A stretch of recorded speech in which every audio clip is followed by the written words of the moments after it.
छोटापुर गांव अपनी सादगी के लिए मशहूर था।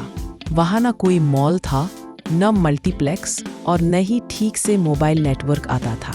लोगों के फ़ोन ज़्यादातर समय नो सर्विस दिखाते रहते थे। लेकिन एक दिन अचानक कुछ ऐसा हुआ कि पूरा गांव हिल गया। गांव के बाहर पुराने पीपल के पेड़ के नीचे आधी रात को फुल नेटवर्क के साथ तेज़ वाईफाई चलने लगा।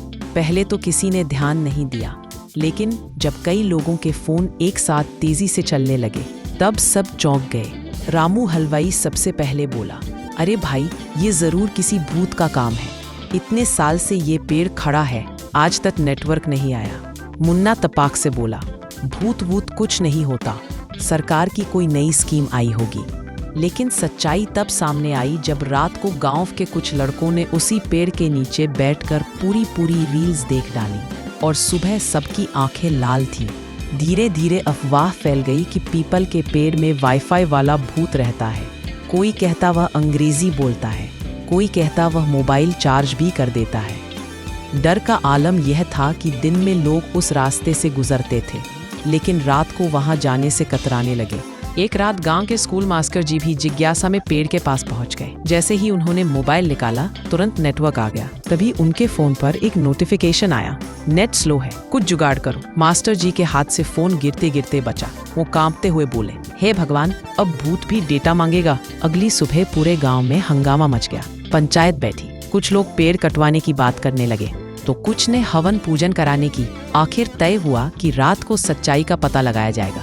रात के ठीक 12 बजे रामू, मुन्ना, मास्टर जी, प्रधान जी और कुछ और गांव वाले चुपचाप पीपल के पेड़ के पास पहुंच गए। सब झाड़ियों में छिप गए। जैसे ही घड़ी ने 12 बजाए, अचानक वाईफाई ऑन हो गया। मोबाइल चमकने लगे। तभी पेड़ के पीछे से एक आवाज आई, अरे हनो यार, सिग्नल ब्लॉक हो रहा है। सब डर के मारे कांप गए। किसी की हिम्मत नहीं हो रही थी आगे बढ़ने की। तभी अचानक एक लड़का पेड़ के पीछे से निकल आया। वो था चिंटू, गांव का सबसे तेज दिमाग और सबसे बड़ा शरारती। प्रधान जी गुस्से में बोले, अरे नालायक, ये सब तेरा ही कारनामा है। चिंटू ने मासूम सा चेहरा बनाकर कहा, जी हाँ, मैंने ही उस पेड़ पर राउटर छिपा रखा है। सब हैरान। मास्टर जी बोले, तो ये भूत का मैसेज? चिंटू हंसते हुए बोला, वो भी मैंने ही भेजा था, ताकि लोग डरे और रात को इधर कम आए। शोर मचाते हैं तो मेरी स्पीड गिर जाती है। रामू हलवाई ने सिर खुजाते हुए पूछा, लेकिन तू ये सब क्यों कर रहा है? चिंटू बोला, मैं ऑनलाइन पढ़ाई करता हूँ। दिन में दुकान पर काम, रात को पढ़ाई। नेटवर्क नहीं था तो जुगाड़ करना पड़ा। सब लोग पहले गुस्से में थे, फिर धीरे धीरे हंसी आने लगी।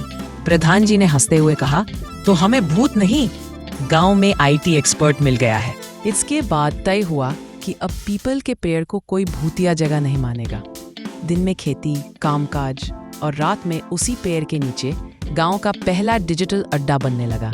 कोई पढ़ता, कोई वीडियो देखता, कोई ऑनलाइन काम करता। अब वही पीपल का पेड़ डिजिटल पीपल के नाम से मशहूर हो गया और चिंटू, उसे गांव का पहला आईटी सलाहकार बना दिया गया। तनख्वाह में रोज एक समोसा और मुफ्त चाय तय हुई। गांव वाले आज भी हंसते हुए कहते हैं, हमारे यहाँ भूत नहीं, वाईफाई रहता है।